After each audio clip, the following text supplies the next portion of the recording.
Bonjour et merci de nous retrouver pour ce temps de rencontre avec les penseurs et les personnalités qui comptent dans le christianisme d'aujourd'hui. Cette semaine, je reçois quelqu'un qui est capable de parler aussi bien de psychologie que de sexualité, du complexe théologien suisse Hans-Urs von Balthasar que de bande dessinée, d'éducation que d'éthique, un esprit universel et universellement curieux, je veux dire le Père Pascal Hide. Bonsoir Père Pascal Hide. Bonsoir Régis. Bonsoir, vous êtes membre de la communauté d'Emmanuel, vous êtes prêtre de Paris, vous êtes responsable des prêtres étudiants étrangers sur l'Île-de-France et alors vous êtes aussi docteur en médecine, en philosophie, en théologie et on ne compte plus. Et en cuisine thaïlandaise, on a oublié. Et on ne compte plus vos livres qui vont de la psychologie aux nouvelles thérapies, de la philosophie à la spiritualité. Alors avant de prendre une sorte de... On va faire quelques sondages dans tous vos centres d'intérêt évidemment. Peut-être... expliquer aux téléspectateurs d'où vous venez. D'abord, de quelle famille venez-vous et est-ce que être prêtre, ça a toujours été évident et ça a toujours été, vous voyez, le sorte de chemin de rose, tout est prévu? Non, je viens d'une famille catholique, pratiquante, donc j'ai toujours baigné dans ce milieu et de fait, je n'ai pas connu de période de révolte, des questions oui, donc une espèce de continuité, j'ai par exemple toujours été à la messe. Je vous félicite. En tout cas, je pense que c'est précieux d'avoir vécu cette continuité. Ma première formation, contrairement à ce qu'on croit parfois, c'est la philosophie et non pas la médecine. Oui. Et quand j'ai commencé en effet en philosophie, je me posais plein de questions. La foi pour moi était héritée. Donc n'avait rien de pleinement évident, n'était pas du tout, faisait pas partie de mes convictions profondes, mais mes premières questions étaient d'abord philosophiques. Une petite histoire intéressante qui va vous montrer un petit peu mon chemin. Donc j'étais à la Sorbonne et en même temps à l'IPC qui existe toujours aujourd'hui, donc faculté de philosophie comparée où on travaille saint Thomas d'Aquin et de fait, la première année où j'étais à l'IPC, saint Thomas d'Aquin ne me disait rien, je ne connaissais pas. Et par contre, j'avais une question fondamentale qui était la liberté. J'étais pris entre les objections qui disent que l'homme est déterminé par tout ce qu'il a connu, par les raisons même pour lesquelles il agit. Et de l'autre côté, c'est évident qu'il y avait quand même quelque chose en moi qui était plus grand que tous ces conditionnements, ce déterminisme. Et je me vois encore, ça faisait donc 1 an que je faisais de la philosophie. Ceux qui connaissent la place de la Sorbonne savent qu'il y a l'unique librairie de philosophie de toute la France qui se trouve quand on sort sur le côté droit, la librairie Vrin. Ah, oui. C'était un beau soleil de mois de juin. Et les livres étaient exposés à l'extérieur. Et je commence à parcourir les ouvrages et je tombe sur un livre qui parlait de la liberté chez saint Thomas d'Aquin. Donc j'avais entendu parler pendant toute une année saint Thomas, mais en le lisant, à la fois je ne le comprenais pas très bien, j'y adhérais pas non plus. Et en commençant à parcourir le livre, il dit mais il prend le problème qui m'habite et à la fois il résout mes objections et cela par le sommet. Donc je prends le livre, je commence à le lire le soir même, illuminé, le lendemain je viens, je fais une razzia, et pendant tout l'été, en effet j'ai lu un certain nombre d'ouvrages, donc en fait ma première expérience intérieure d'abord était une expérience de lumière, habitée par la vérité. Et avant même la rencontre profonde du Christ. Donc, en fait, mon premier amour, c'est d'abord la sagesse, c'est d'abord la philosophie. Et donc, cette belle expérience qui fait qu'à la fois, j'ai découvert que la vérité était ce qui m'aimantait, je dirais. Oui, c'était comme un aimant, dans les deux sens du terme, ce qui m'attirait. Et aussi découvert saint Thomas d'Aquin comme étant un véritable maître, à la fois de clarté et une capacité de synthèse qui honorait pas seulement ce que je pouvais penser, mais aussi les objections en les intégrant. Moi, ça a été aussi un concept clé pour moi, non pas m'opposer, mais composer en intégrant ce qu'il y a de vrai dans la pensée de l'autre. Donc ça, c'est le premier point, donc expérience de vérité philosophique, c'est vraiment découvert, j'oserais dire ainsi, une espèce de confiance dans la raison. C'est-à-dire que la raison humaine est capable de vrai quand on honore son chemin, quand on respecte aussi le pas à pas, la capacité d'argumenter. J'ai découvert que, moi qui étais d'abord plutôt attiré par les sciences, que la philosophie argumentait et aboutissait à un certain nombre de vérités démontrées. Et puis la deuxième expérience, c'était l'expérience de foi. Alors, si je vous raconte aussi, à partir d'une petite anecdote, mais qui dit beaucoup de choses, je n'avais rien contre la foi, mais je n'étais pas formé. On me propose de partir à Châteauneuf-de-Galore, donc les Chevaliers de Charité. À l'époque, le père Finet était encore en vie. Et donc, je me retrouve, c'était en fin de première année de philosophie, donc dans ce lieu, pour faire une retraite qu'on appelait fondamentale. C'est Marthe Robin, hein, donc, exactement, oui, voilà. Fondé par Marthe Robin, exactement. Donc, elle était encore là, Marthe, ou pas? Oui, puisqu'elle est morte en 81, et donc j'y suis allé en 74, si je ne me trompe pas. Et donc, j'arrive donc à Châteauneuf-de-Galore, je suis cette retraite qui, pour la première fois, me montrait la foi chrétienne dans sa totalité. Donc, je voyais la beauté du plan du salut qui se déployait.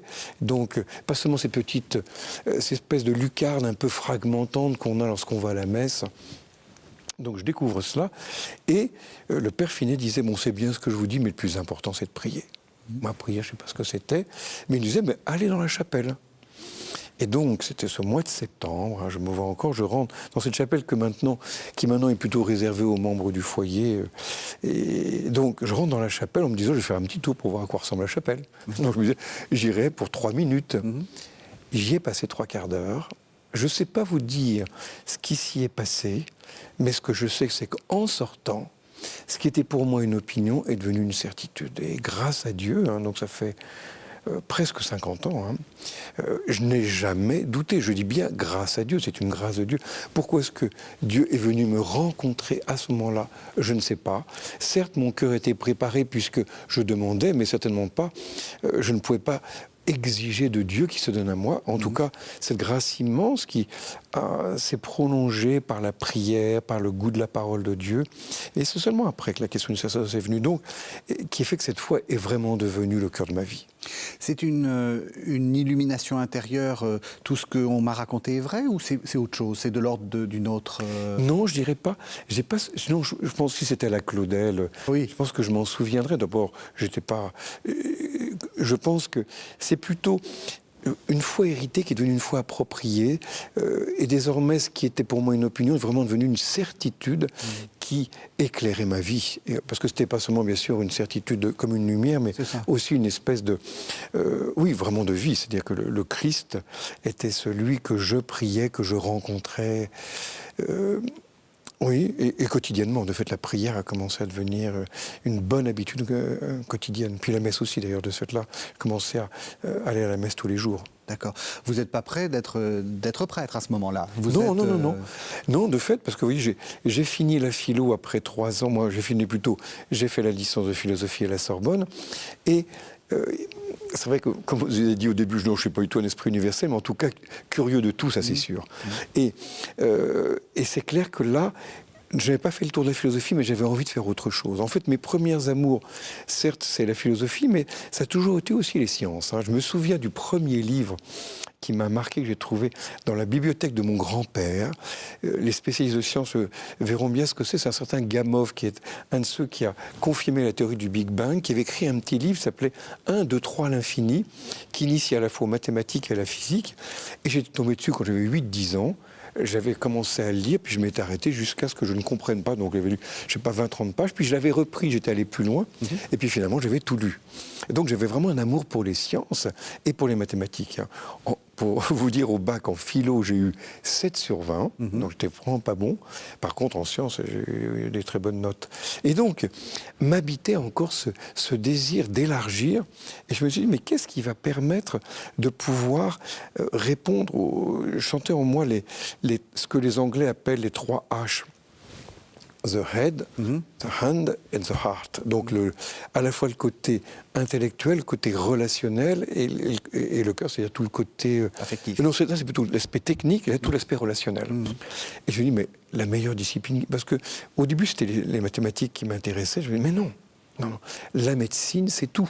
La médecine, c'est à la fois, bien évidemment, comprendre le corps humain, rentrer en relation avec le patient pour le soigner, et aussi rentrer en relation avec la personne même qui souffre. Et donc, c'est pour ça que j'ai commencé la médecine. Oui. Et là encore, je commençais la médecine, mais... Alors, j'ai continué la philosophie en parallèle, donc j'ai fait les deux, mais il n'y a pas encore l'appel au sacerdoce. Là, c'est encore après. Vous voulez que je vous raconte? Ah, bien sûr que je veux que vous me racontiez. Et les téléspectateurs aussi, alors ils sont curieux. Une troisième anecdote, alors, pour vous dire. Donc...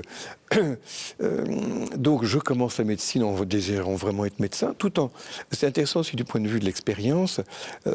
Comme j'avais été très marqué par la philosophie, en fait j'ai commencé la médecine comme un philosophe. C'est-à-dire que j'ordonnais mes cours à partir, comme j'avais travaillé à Aristote, des 4 causes d'Aristote.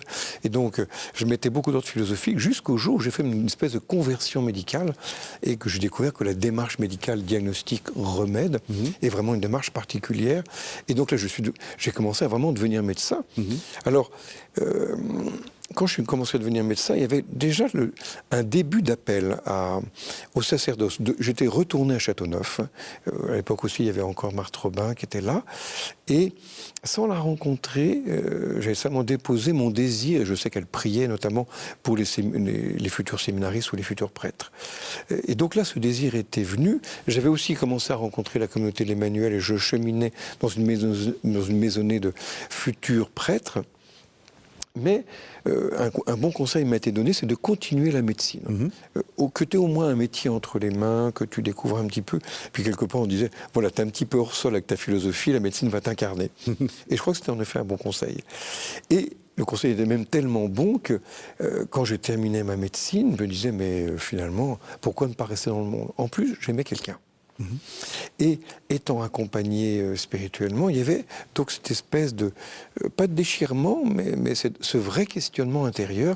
Est-ce que finalement rester dans le monde pour servir en étant philosophe ou médecin et en mariant, finalement c'était une très belle vocation, mais que faire de cette vocation Et je suis parti, ce qu'on conseille habituellement dans ces cas-là, faire une retraite de Saint Ignace de Loyola, qui est vraiment idéale pour poser un discernement. Donc, c'est en plus, j'ai fait à Paray-le-Monial, qui bien sûr est très cher à la communauté de l'Emmanuel, mais aussi à beaucoup de personnes, beaucoup de spectateurs, j'imagine bien, la Cité du Cœur de Jésus. Et je l'ai fait avec d'ailleurs quelqu'un que j'aime beaucoup, qui est mort depuis, le Père Glotin, grand spécialiste du Cœur de Jésus. Et je commence cette retraite, et au fur et à mesure où j'avançais, je dis, bon, c'est clair, je remonte à Paris et je demande la main de ma belle. Clairement, je lui disais, oui, c'est clair, c'est ça. Et en même temps, c'était pas... Et à la fois, il y avait cette inclination, et de l'autre côté, quand même, un désir aussi de devenir prêtre, donc je ne savais pas trop. Et je me vois encore. C'était le 11 août, la fête de Sainte-Claire. Et à Paray-le-Monial, il y a un monastère de Clarisse. Et je me dis, bon, comme il y a un monastère dominicain, donc, d'ailleurs qu'on fêtait d'ailleurs aussi le 8 août, et là je vais au monastère de Clarisse. La configuration a changé depuis. Et cette question était là, qui m'habitait. Mais est-ce qu'il faut que je sois prêtre ou est-ce qu'il faut que je sois marié 1 heure, 2 heures. Et la réponse ne venait pas. Et habité par cela, il fallait que je redescende pour rejoindre la retraite. Et je me vois encore, je vais me mettre à genoux sur les marches de l'autel qui n'existe plus maintenant, là, mettre à genoux. Ça, mais qu'est-ce qu'il faut que je fasse, Seigneur? Et je ne sais pas si c'est pas une voix intérieure, mais une espèce d'évidence intérieure, où tout à coup, je dis, mais ce qui me ferait plaisir, c'est que tu deviennes prêtre. Waouh!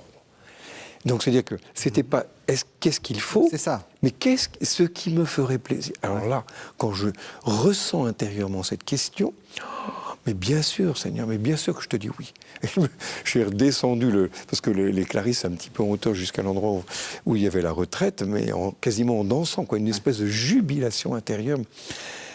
Ça m'a beau. Oui, je vous le raconte, il y a encore l'émotion qui remonte, mais cet extraordinaire respect de Dieu qui partait non pas de ce qu'il fallait, c'est d'une partie au fond plus superficielle de mon cœur, mais qui suscitait du plus intime de moi la réponse de ce oui que bien sûr j'ai donné avec une immense joie, qui fait que j'ai été ordonné prêtre après ça le 30 juin 1990. Donc j'ai fini les études de médecine et donc après ça je suis devenu, donc j'ai fait mon séminaire. Donc voilà d'où vient la vocation, donc qui est venue finalement assez tardivement. Et du coup, vous aviez plusieurs cordes à votre arc. Vous définiriez plutôt comme médecin ou plutôt comme théologien, puisqu'après vous avez fait aussi de la psychologie. Là, quelques minutes avant le début de l'émission, vous me dites la chose importante, c'est l'amour et le don. Ah oui, oui. Alors, et à partir de Balthazar, donc un théologien hyper complexe, très très très difficile. Vous, là, on voit que vous parlez avec... c'est très facile, on vous comprend très bien.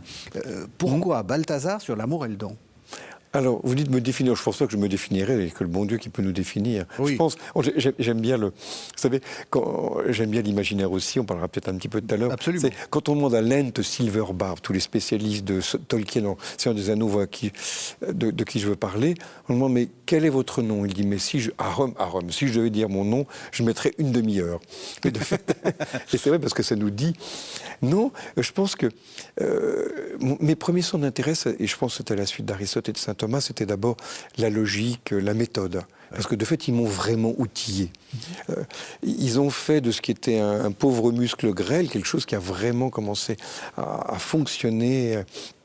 Donc ça, c'était le premier appel. Deuxième travail, et je pense que c'est aussi lié à mon histoire, c'est tout le travail sur la blessure, donc tout mon intérêt pour la psychologie. Alors, j'ai pas de diplôme en psychologie, mais depuis, presque, là aussi, plus de 45 ans, j'ai énormément lu dans ce domaine-là. Je pense pour mieux me comprendre, et après ça, bien évidemment, comme prêtre, pour accompagner. Et puis, je dirais troisième temps, mais les temps étant plutôt cumulatifs, c'est pas l'un qui chasse l'autre. C'est vrai que j'ai commencé à m'intéresser aux dons. Je pense que là, mon deuxième maître après saint Thomas et Aristote, c'est Jean-Paul II. J'ai lu avec passion quantité d'œuvres. Et Jean-Paul II, qui a une formation aussi thomasienne, il a travaillé avec saint Thomas, il est aussi très habité par une parole du Concile qui pour moi est absolument centrale. L'homme, seule créature sur terre que Dieu a voulu pour elle-même, ne se trouve que dans le don sincère de lui-même. Parole extraordinaire qui contient tout, avec ce très beau mot de sincère. On traduit souvent par désintéressé, c'est dommage. Sincère, ça vient du mot latin sinecera. Vous savez, autrefois, les marchands de miel, quand ils voulaient tromper le chaland, ils rajoutaient de la cire au miel.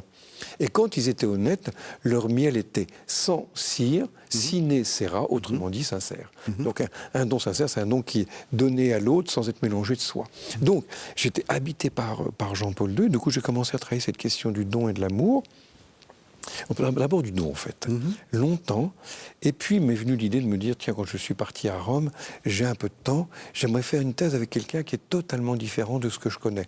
Je me rends compte que ce qui est le plus fécond, c'est toujours de déplacer. Or, Balthazar a une forme de pensée qui est totalement différente de celle de saint Thomas. Oui. Donc j'ai couru le risque de rentrer, comme vous dites, dans ce théologien extraordinairement difficile, et puis surtout très vaste, 104 livres, plus de 500 articles. Alors, je n'ai pas tout lu, mais une bonne partie, en tout cas j'ai lu la grande trilogie en 8000 pages, là, et c'est là que je me suis dit, mais derrière le don, il y a l'amour. Le don, c'est l'acte de l'amour. C'est là que j'ai commencé à me passionner. Et c'est vrai que depuis ce temps-là, je suis en train de longuement élaborer, ça fait 10 ans, une métaphysique de l'amour dont j'espère en effet qu'elle verra le jour. Et ça, on en parlera parce que c'est un sujet immense. Mais non, justement, parlons-en. Oui. Alors, si on en parle... Oui, c'est très important. Ah oui, c'est absolument capital. Je trouve, paradoxalement, nous savons tous que, bien évidemment, Dieu est amour, c'est le centre même de la révélation chrétienne. Comme le centre de l'Ancien Testament, c'est « Je suis celui qui est », la grande révélation à Moïse. Eh bien, ce Dieu est amour, dont les chrétiens essayent de vivre, et dont, bien sûr, depuis 20 siècles, on essaye vraiment de le mettre au centre. En fait, il n'est pas au centre ni de la théologie, ni de la philosophie, pendant quasiment 20 siècles. Oui. Et ça, c'est très étonnant de voir qu'il est vécu, cet amour est vécu, mais il n'est pas pensé comme tel. Oui. Et donc, c'est à partir du XXe siècle que là, on voit, si je vous demandais de nommer une grande œuvre sur l'amour, on pense au Banquet de Platon. Oui. Il y a un philosophe allemand qui n'est pas traduit, merveilleux, qui a écrit un livre qui s'appelle « L'essence de l'amour » d'un philosophe marié. On n'a quasiment rien en théologie. Et donc, c'est pour ça que j'ai commencé à me passionner pour ce domaine-là, et notamment pour le penser en philosophie. Il n'y a pas un grand livre sur la philosophie de l'amour, on n'en a quasiment pas, et c'est seulement depuis quelques dizaines d'années. Oui, et on voit bien que lorsque Benoît XVI veut faire quelque chose là-dessus, il revient sur des vieilles... c'est Benoît XVI, mais quand même, il revient sur Eros, Agapé, des trucs un peu... qui ont, comme vous dites, qui viennent de Platon. Il n'a pas de phrase... Ah oui, de fait. Et c'est intéressant. C'est intéressant de voir qu'en effet, Benoît XVI, dans son admirable encyclique programmatique, la première, comme toujours, ce théologien génial, il a mis le doigt aussitôt sur le cœur. Et Eros agapé, en fait, il fait allusion en fait, à un théologien protestant. C'est ça. Qui s'appelle Nygren, qui a écrit entre 39 et 41 un livre très important qui montre que tout se joue entre Eros et agapé. Donc ça, c'est tout à fait intéressant, mais intéressant que Jean-Paul II lui-même... Alors, le cœur, c'est quoi ? Et c'est ça, moi, qui m'a habité, c'est que vous avez d'un côté une conception, spontanément, quand on parle d'amour, on pense à ce qui nous attire. Roméo aime Juliette parce que Roméo est attiré par Juliette. Autrement dit, le bien est déjà là et je suis passivement attiré par. Mais le cœur du christianisme, c'est pas ça. C'est au contraire, c'est le don. Donc c'est pas l'attrait, c'est le don. Or, le don, c'est pas ce qui est attiré par, c'est ce qui fait du bien. Dire, je ne t'aime pas parce que tu me fais du bien, mais je t'aime parce que je veux faire ton bien. Donc on a deux conceptions qui sont totalement diamétralement opposées. Or l'amour est un. Comment ça se fait qu'on a deux concepts opposés et que néanmoins la vie est une ? Et c'est intéressant de voir que Jean-Paul II, dans son grand livre Amour et responsabilité, en 1960, il voit le problème et il dit, mais je ne sais pas le résoudre. Moi, je vous dis ça en termes simples, mais je ne sais pas le résoudre. Et de fait, Benoît XVI aussi prend le problème, mais ne le résout pas totalement non plus. Et moi, ce qui m'habite, et c'est ça que j'essaie de penser dans le livre, c'est de ce que je suis en train d'élaborer, c'est comment voir cette unité, et qui ne se fait pas seulement par la filia.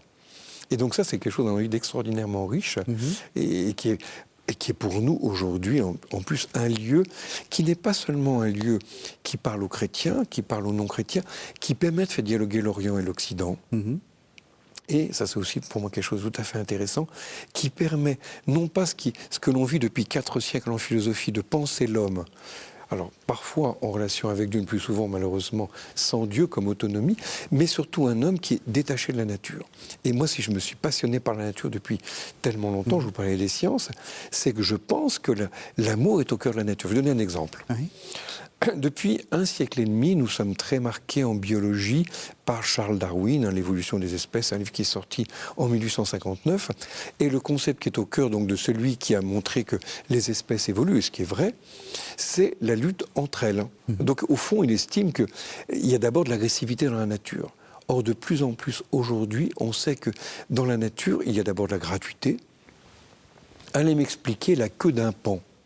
Certes, il y a quelques points qui peuvent attirer la panne, très bien, bon, la femelle du paon, bon, mais il y a une espèce d'extravagance, de richesse, de débordement gratuit. Ça sert à rien. Ça sert à rien, mais au sens où le beau, où l'amour est gratuit. C'est ça. Donc il y a de la gratuité dont finalement la biologie actuelle ne sait pas rendre compte. Puis deuxième fait fascinant, c'est qu'on se rend compte aujourd'hui, il n'y a pas d'abord ni même seulement des phénomènes de lutte, mais des phénomènes d'entraide.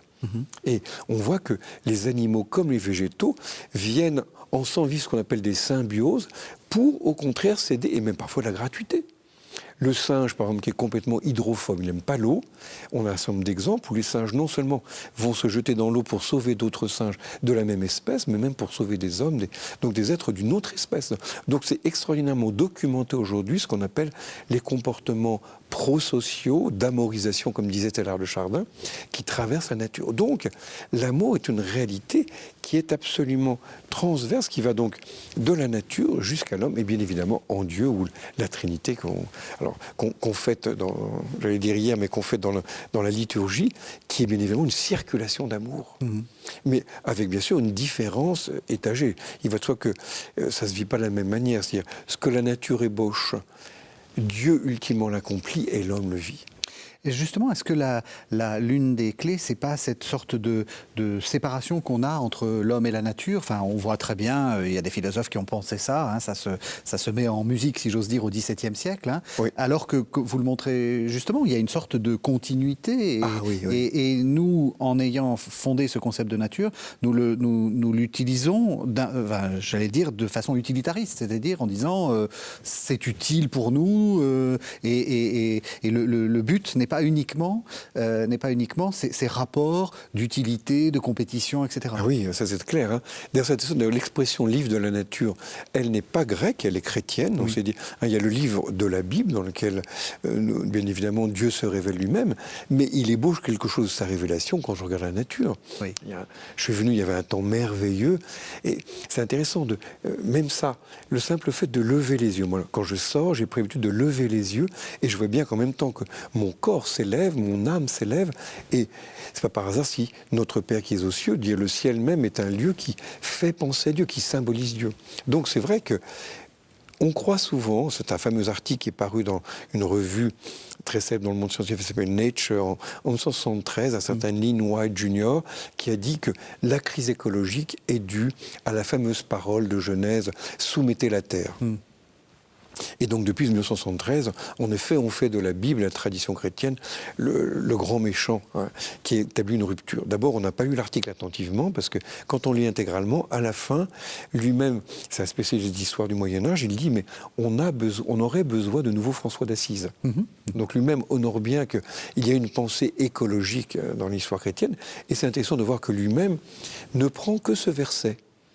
Or, la Bible se lit comme un tout, et on a juste dans le chapitre d'après, très intéressant, on a aussi gardé la terre et cultivé-la. Donc c'est-à-dire qu'il y a, certes, il y a une œuvre en effet de domination, mais pris dans le sens très doux qu'est celui de la terre. Parce que par exemple, il y a interdit de manger les animaux. Donc l'homme avant la chute est végétarien. C'est seulement à cause de la chute que Dieu va autoriser, va permettre. Hein. Et donc, il y a déjà un soumetté qui est un soumetté de douceur, hein, qui est de permettre, en fait, le terme hébreu, c'est fructifier. Hein, c'est faire fructifier. Et ensuite, surtout, il y a le fait qu'on doit conserver. Là, François d'Assise, il disait « Ah, si j'étais empereur !» Lui qui avait tellement bien observé la nature, l'hiver, je jetterais du grain sur les chemins pour permettre aux oiseaux de ne pas mourir. Donc ça, c'est gardé. Et puis, plus que ça, il y a aussi cultiver, c'est-à-dire de permettre à la nature de porter le meilleur fruit. Quand l'homme n'est pas un grand prédateur, il permet à la nature, veut dire de s'achever. Un exemple. La roue, c'est ce qu'on utilise en permanence. Dieu sait que la nature est géniale. Elle n'a pas inventé la roue. Il a fallu que l'homme arrive pour permettre justement à la roue d'exister, qu'on fait bien sûr à partir de matériaux qui viennent de la nature, et qui permettent à la nature donc de porter en elle toutes les ressources qui sont en elle, de porter le meilleur fruit.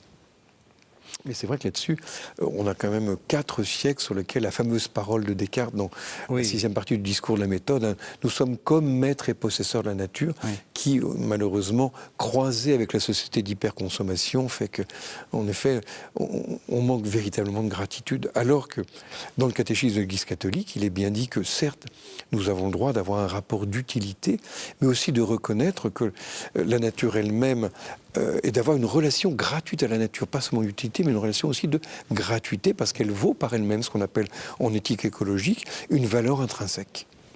C'est intéressant parce que vous utilisez les mêmes mots à propos de la nature que vous utilisez aussi, parce que vous avez fait plusieurs livres sur des questions de psychologie, de rapport humain. On retrouve cette idée de la gratuité, vous parlez quelquefois de relations toxiques, etc. Le cœur, il est là. Alors oui, je crois. Donc on a vu tout à l'heure, hein, la grande nouveauté de l'amour, c'est de définir l'amour par le don. Donc ça, c'est clair que ça, c'est quelque chose de très très nouveau. Et le don comme don de soi, c'est pas rien. Et c'est avec le paradoxe d'ailleurs. Hein, comment est-ce que le soi qui se donne peut être le soi qui est donné, avec le risque immense. Et là, on va commencer à rentrer dans ce qui peut être toxique, c'est que on peut se donner jusqu'à se nier. Alors c'est vrai que pour moi, une des paroles clés, c'est la parole de Jésus qu'on n'honore pas assez, hein, qui est d'ailleurs reprise dans l'Ancien Testament, c'est « aime ton prochain comme toi-même ».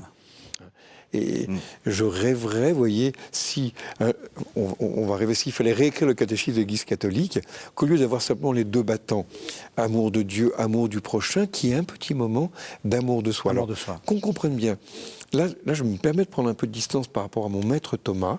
Thomas d'Aquin dit en effet, dans la Somme de théologie et dans sa question sur l'ordre de la charité, qu'il y a en premier, il se pose la question de savoir qu'est-ce qui est premier dans les amours. Il dit bien sûr Dieu, parce qu'il est infiniment aimable. Et après ça, challenge entre l'amour de l'autre, l'amour de soi, il dit l'amour de soi parce que, dit-il, nous sommes plus unis à nous-mêmes qu'à notre prochain. Or, l'amour fait l'unité, donc on devrait davantage s'aimer nous-mêmes. Je pense que... Non. Je pense que bien évidemment l'amour de soi est nécessaire, mais si notre vie place l'amour de soi, on ne peut pas comprendre qu'on puisse se donner à l'autre.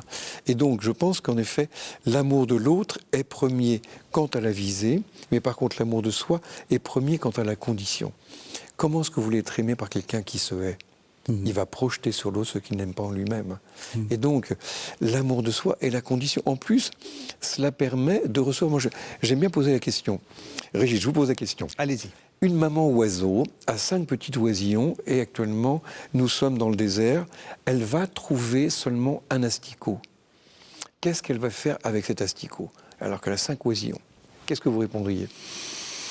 Allez, je vais jouer au darwinien. Je vais dire, elle prend le plus fort et elle le nourrit en se disant, c'est plus raisonnable. C'est une des réponses. On pourrait répondre en disant, elle coupe l'oisillon en 5 pour donner à ses Mais non, oisillons. ça m'étonnerait. Eh bien, je pense que le bon amour de soi, pour l'autre, c'est d'abord de le prendre pour elle, pour avoir plus d'énergie, qui lui permettra de trouver tous les asticots dont ont besoin, la nourriture dont ont besoin ces oisillons. Vous voyez, c'est pas la réponse spontanément que l'on aurait. Absolument, absolument. Et là, ça suppose... Et moi, je vois ça parce que c'est une chose qui m'inquiète, y compris chez mes frères potes.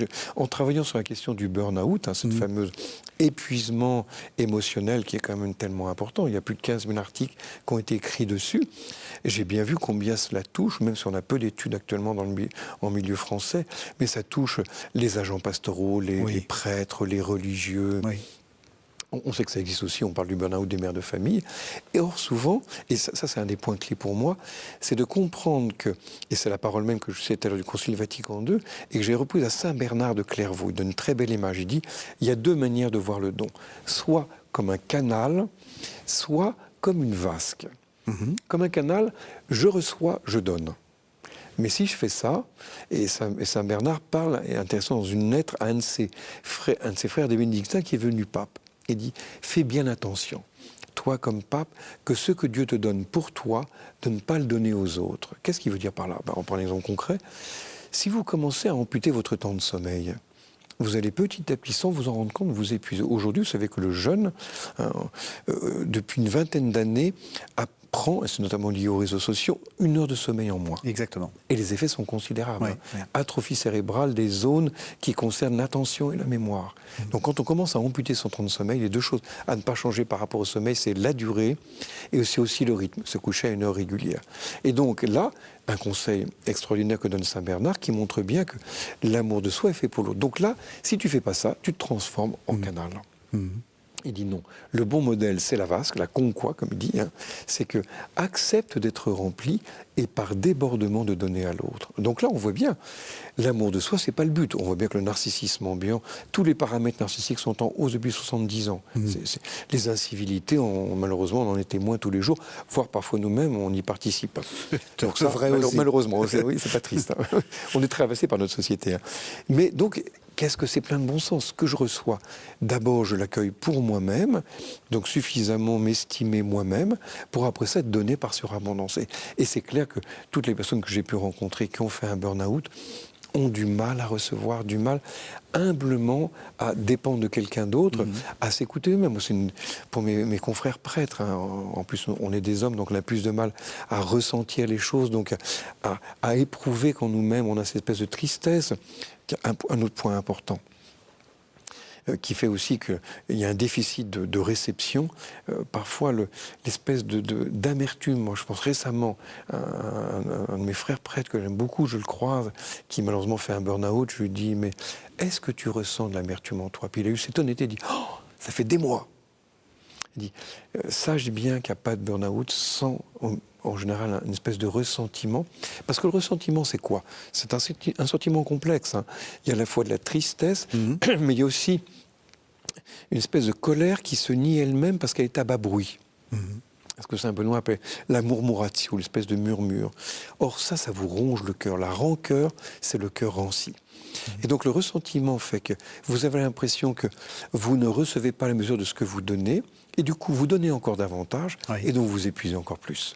Et donc, là on est vraiment dans cette dynamique. Donc suffisamment recevoir pour donner par surabondance, d'où mon intérêt aussi pour la gratitude. Alors ça c'est une autre chose qui m'a fasciné quand j'ai... et là aussi en sciences humaines aujourd'hui, en psychologie sociale, c'est très travaillé. Ce que j'ignorais. Donc, bien sûr, comme tout le monde, j'avais entendu parler de la gratitude, mais je n'avais pas compris la dynamique de la gratitude. Alors expliquez-nous la Alors, dynamique. en 2 mots, Oui. je vais vous raconter une petite histoire pour vous faire comprendre qu'on m'a raconté, qui m'a frappé. Un petit garçon qui s'appelle Maxence, qui c'est son anniversaire, et il reçoit des célébrations au chocolat, une bouteille entière avec du chocolat. Puis la grand-mère qui est présente lui dit « Maxence, tu sais qui t'a offert le... » « Ah ben c'est toi. » « Non, non, c'est pas moi. C'est ton grand-oncle. » « Ah bon.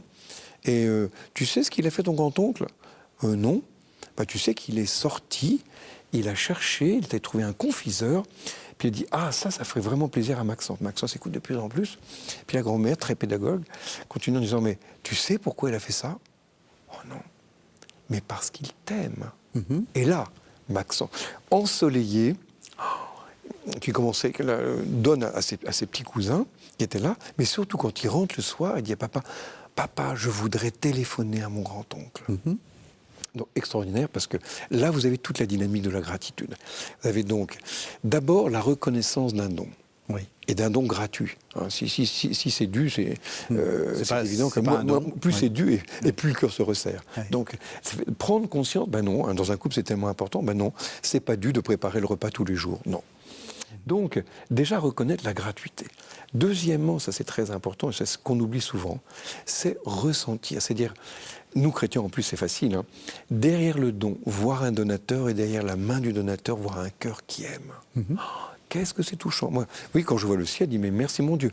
À Paris, où j'habite, il y a 220 jours par an où on a le ciel gris. Donc on remercie quand il y a du beau temps. Et ayant vécu à Rome 13 ans, où là, au contraire, on a 300 jours par an de soleil, il faut dire qu'à Paris, là, on remercie vraiment le donateur, hein, qui brille. Donc, ressentir donc, cette espèce d'amour qui brûle. Et à ce moment-là, qu'est-ce qui se passe ? Encore la dynamique du don, hein. Je reçois gratuitement, je me laisse toucher par ce don gratuit. Eh bien, ça, c'est ce que les études de psychologie montrent, c'est que spontanément naît en vous un mouvement de retour. Alors d'abord, c'est la parole de Jésus qui, pour moi, c'est la parole la plus fondamentale de toute l'Écriture. Je parle bien pour moi. Hein. C'est au moment où il va envoyer ses disciples dans la mission, il leur dit « Vous avez reçu gratuitement. » Donner gratuitement. Oui. C'est la seule fois où on a 2 fois le mot gratuitement. C'est toute la dynamique. En plus, c'est vous avez reçu au passé. Et il aurait pu dire, mais donc vous avez donné gratuitement. Non, non, c'est au présent. Ça veut donc dire, si c'est passé, c'est que ma mémoire elle-même va conserver ce trésor comme étant la source même à partir de laquelle je vais agir. Et ce que montrent les études de psychologie, un exemple. Un exemple tout bête, dans la vie quotidienne, mais on l'a travaillé. On considère qu'en moyenne, ça dépend un peu des villes et des cultures, mais lorsque vous sortez d'un magasin ou du métro et que vous tenez, que vous sortez, spontanément, vous tenez la porte de celui qui suit, dans 40% des cas. Si celui qui est devant vous vous a tenu la porte, vous tenez la porte dans 80% des cas, donc 2 fois plus souvent. Oui. C'est-à-dire que, sans vous en rendre compte, vous vivez cette dynamique. C'est-à-dire que vous avez reçu gratuitement, ça réveille en vous. Hein. Je vois encore, j'étais au restaurant il y a quelques jours, et une personne qui était avec moi, avec beaucoup de délicatesse, voit que le serveur aide une vieille dame qui avait beaucoup de mal à se lever. Et du coup, elle arrête le serveur, dit « Ah, mais vous savez, qu'est-ce que j'ai été touché de ce que vous avez fait ?» Et ce serveur qui, depuis le début, était plutôt tendu par le travail qu'il avait fait, un peu stressé, son visage s'éveille, et à ce moment, il rentre en relation avec nous, commence à parler. Donc la reconnaissance de ce qu'il avait fait éveillait en lui le dynamisme même du don. Et vous comprenez que lorsqu'on vit au ras même de la gratitude, les questions de burn-out n'existent plus. Hein. Gratitude, gratuité veut dire ça fait vraiment couple. Et ça, c'est le secret du christianisme.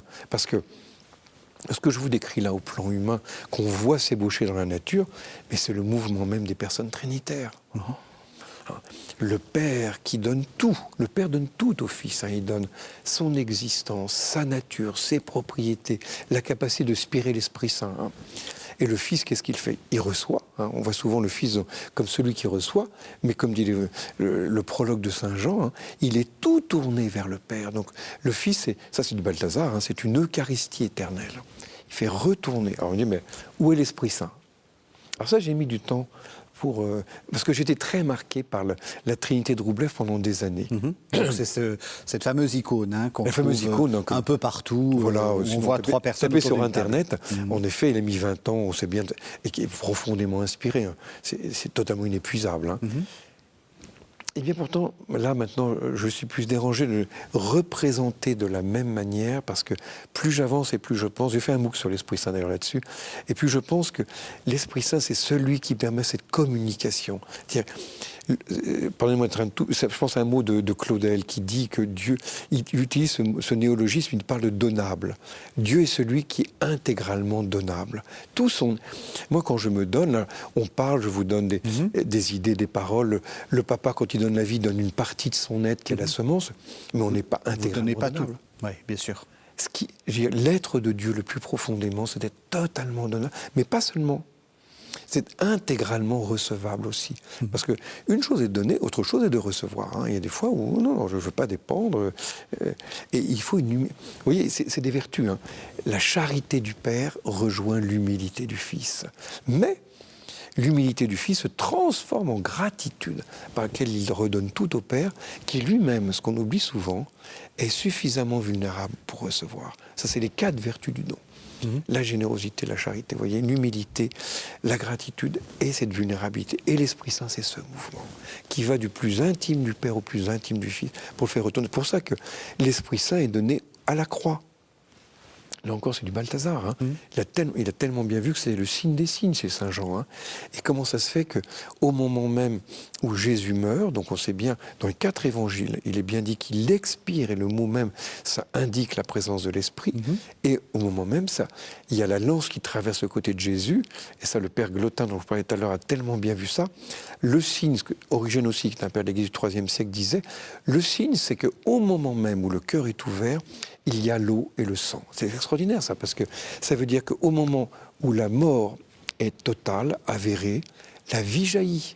Ce qui est notre espérance la plus grande. Moi je pense aux spectateurs qui nous écoutent en ce moment, qui sont éprouvés par tellement de choses. Mais bien sûr qu'actuellement vous ne voyez que ce qui fait que vous versez tellement de larmes et qui même peut-être vous tente de vous révolter contre Dieu. Et pourtant, sachez bien que la foi du chrétien, c'est de croire qu'au moment où la mort fait son œuvre, la vie elle-même est déjà là. Et que quand vous posez un acte de confiance à Dieu, mais ça le touche tellement. Et à ce moment-là, il vous bénit. Et donc ça, c'est la vie même de la Trinité qui est tellement, vous voyez, tellement concrète, tellement proche de nous. Ce qui est intéressant dans ce que vous dites, ce qui me frappe beaucoup, c'est que vous faites une sorte de continuité en fait entre la biologie, la psychologie et la théologie. C'est-à-dire qu'on peut faire un peu de psychologie et de spiritualité. Ça vous dérange pas? Oui. Alors, vous voyez bien, donc c'est certain qu'aujourd'hui, il peut y avoir une tentation un peu New Age, en effet, qui serait de tout confondre. Oui. De confondre. C'est pas ce que vous faites, hein? Bien évidemment. Non, j'entends bien. C'était pas le sens de ma question. Non, complètement. Mais vous avez complètement compris. Je vous remercie d'avoir cette finesse, d'avoir bien compris tout cela. C'est vrai que je vois bien une continuité. Alors, en termes techniques, on parle d'analogie, c'est-à-dire que les plans sont différents, mais à chaque plan, le mystère se réalise.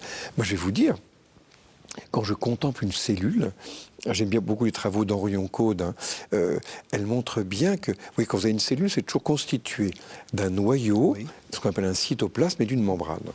Tous les vivants sont constitués de cellules. Eh bien, en fait, vous avez le noyau avec le fameux ADN qui contient notre information, hein, pour fabriquer un être humain. Eh bien, l'ADN va fabriquer. Donc, l'information qui est là va être transférée par ce qu'on appelle des ARN messagers, qui vont eux-mêmes fabriquer l'être vivant à partir du cytoplasme. Eh bien, vous avez là encore un donateur, un récepteur que le cytoplasme, et un médiateur.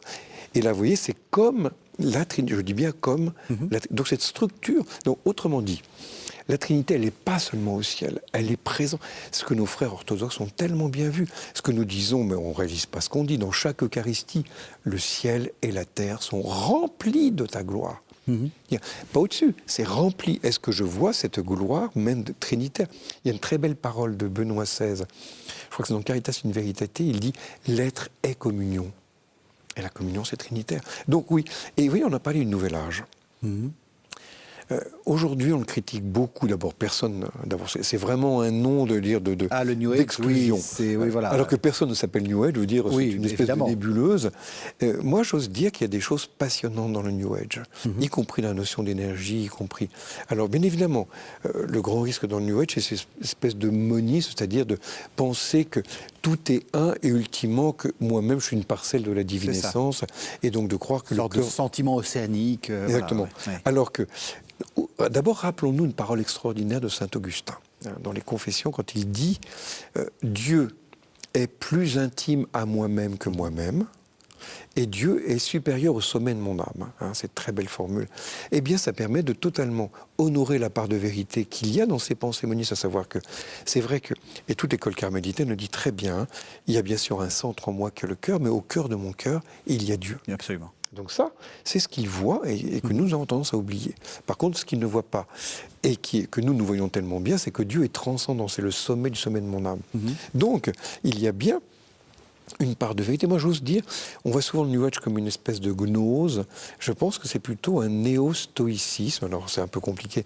Mais il y a 4 grands courants dans la philosophie grecque. Il y a Platon, Aristote, qu'on connaît bien, mais aussi tout l'atomisme avec les épicuriens, et la pensée stoïcienne, qui a d'ailleurs beaucoup inspiré notre cher Saint Paul. Or, chez ces penseurs du portique, stoa en grec, ils avaient vu, c'est pour ça qu'ils ont une grande influence en médecine, ils avaient vu qu'en fait, il y a aussi une espèce d'esprit diffus qui fait l'unité. Oui. Donc ils voient à la fois les individus, mais ils communiquent. D'ailleurs, le mot pneuma, en grec, qui veut dire esprit, c'est ce qu'a donné pneumologie, qui est donc la médecine spécialiste des poumons, et qui correspond à ce souffle. Là, actuellement, nous sommes en train de parler.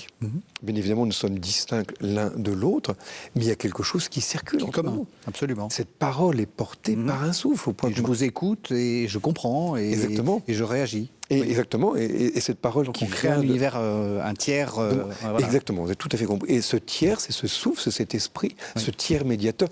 Quand un François Chang, cet immense, à la fois chrétien, qui n'a rien perdu de son taoïsme chinois, quand il écrit ce très beau livre sur le vide médian.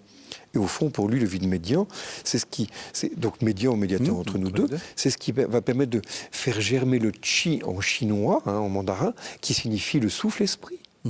Donc il y a comme une ébauche aussi dans ces philosophies orientales. Elles ont compris cela. Vous voyez, pour nous, quand vous allez au Louvre, vous avez des tableaux partout. Nous sommes dans le plein. Ce qui caractérise ces philosophies orientales, c'est l'importance du vide, mais pas le vide au sens du rien, mais le vide médiateur qui permet la circulation, rempli d'énergie et ultimement, analogiquement, rempli de cet esprit qui fait cette unité. Ce qui me frappe dans ce que vous dites, et ça, on arrive à la fin de l'émission, et c'est un peu aussi ma dernière question. Je l'ai dit, vous vous intéressez aux BD, vous vous intéressez aux séries. Là, vous avez donné des exemples d'art, vous donnez des exemples, même si vous dites « je ne suis pas un penseur universel », est-ce que le problème de la théologie, c'est de s'être un peu enfermé ?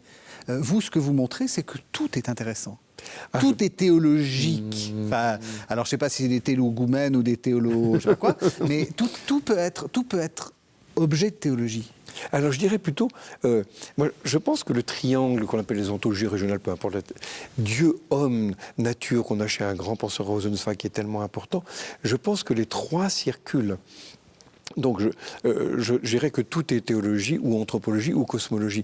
C'est vrai que je pense qu'une de nos grandes maladies, c'est la fragmentation du savoir. Je crois qu'aujourd'hui, on a plus de 8000 sciences. Vous voyez, si je parlais comme tel art, on a beaucoup divergé. Je pense qu'aujourd'hui, le principal besoin, c'est de converger. Alors, en honorant le moment de divergence, à savoir qu'il y a une disparité, il faut honorer les champs disciplinaires différents, donc chacun a une méthode différente, mais on a besoin à la fois de se réunifier intérieurement et aussi de réunifier tous les champs du savoir. Et je pense, moi j'aime beaucoup les Focolari par exemple, qui en effet, c'est une spiritualité de la communion. Chiara Lubich, elle avait autour de sa table tous les 15 jours à la fois un mathématicien, un architecte, un théologien. Elle faisait dialoguer tout ce monde-là. Et je pense en effet. Et alors du coup, est-ce que la question, c'est pas un peu le mépris qu'on a, peut-être envers le monde, quand on dit oui, moi, je ne regarde pas les séries, je ne lis pas des BD, je ne, vous voyez, enfin cette sorte alors, il ne faut pas me lancer là-dessus parce que là, il faut faire l'émission entière sur, sur les séries. Non, mais c'est vrai. On peut terminer là-dessus. Oui, moi, je pense qu'il y a, comme il y a un sensus fidei, un sens de la foi. Je pense qu'il y a un sens aussi des bonnes séries télé comme des bons films, même si on dépense 200 millions d'euros pour faire un film, s'il n'y a pas un bon scénario, vous voyez, Avatar, c'est un excellent scénario, eh bien le monde entier y va. Donc je pense qu'il y a un lieu à ne pas mépriser. La pop philosophie n'est pas à mépriser, la philosophie populaire. Et donc je pense se mettre à l'écoute, ce qu'on fait aujourd'hui, de ce lieu, alors après ça, de le reprendre avec une technicité, avec une rigueur, bien évidemment, mais se mettre à l'écoute de tous ces lieux. C'est clair que l'imaginaire, par exemple, pour moi, ce n'est pas du hors réel. J'ai appris ça des Anglais, les Lewis et les autres, c'est que ça nous prépare au surréel, ça nous prépare au surnaturel, parce que ça élargit mon monde. Je sors de mon monde fini, mon imaginaire me permet de l'élargir, et je me prépare à l'infini qu'est Dieu. Donc en écoutant, en regardant Avatar, je peux bien sûr. me préparer à la lecture de saint Thomas. Alors, ou tout simplement, je veux dire, il y a un Non, sens mais spirituel. oui, Ah, oui. mais oui, mais je pense. Mais Il y a peu de gens qui le disent parce que justement on est dans on dit on consomme des séries jusqu'à binge comme disent les Anglais, c'est-à-dire jusqu'à l'alcoolisme et en même temps c'est pas sérieux, mais pas du tout. Vous dites c'est très sérieux. Ah mais je pense qu'on peut et en plus ces séries ont gagné en qualité depuis 20 ans. Le budget aussi c'est très clair. Un film comme en effet Avatar me paraît en effet un signe très riche pour penser le rapport entre justement la nature, l'homme, le religieux. Le deuxième volume qui est paru là, très intéressant sur les relations au sein même de la famille. Et on donne une place au religieux qui n'est pas que, justement, immanent panthéiste. Il y a un certain sens. Je pense que c'est plutôt inspiré des religions africaines, traditionnelles, qui ont le sens de la transcendance de Dieu. Donc c'est beaucoup plus proche de cela que proche du monde moniste New Age. Donc en effet, on peut relire avec enrichissement intérieur. Merci beaucoup Pascal Hyde. Alors si on veut mieux vous découvrir, vous avez un site alors faites un tout petit peu de pub pour votre site parce que il y a beaucoup de livres et j'ai hésité à en apporter, etc. Le plus simple c'est de renvoyer à votre site, donc c'est pascalhyde.com. .fr, je crois. .fr. Qu'est-ce que vous mettez dedans? Tout. C'est vrai. Je crois que j'ai pu avoir 2000 textes. Donc à la fois, bien sûr, plein de critiques de cinéma quand j'y vais, mais il y a aussi des textes de philosophie, spiritualité, théologie, de psychologie, sur la nature. Des longs textes, des cours entiers qui font 800 pages, aussi bien que des petits billets qui font 1 page. Donc il y a vraiment de tout. Voilà, et c'est là où on retrouve toute votre bibliographie. Oui. Donc sur le burn-out, dont on a parlé, la question de la blessure intérieure, sur tout ce dont du vous avez parlé. Du Balthazar. Donc voilà, j'invite vraiment les téléspectateurs à venir regarder votre site. Merci à vous surtout. Merci en tout cas de nous avoir suivis. Vous savez que vous pouvez retrouver cette émission sur le site internet de KTO, www.kto.com, et on se retrouve la semaine prochaine.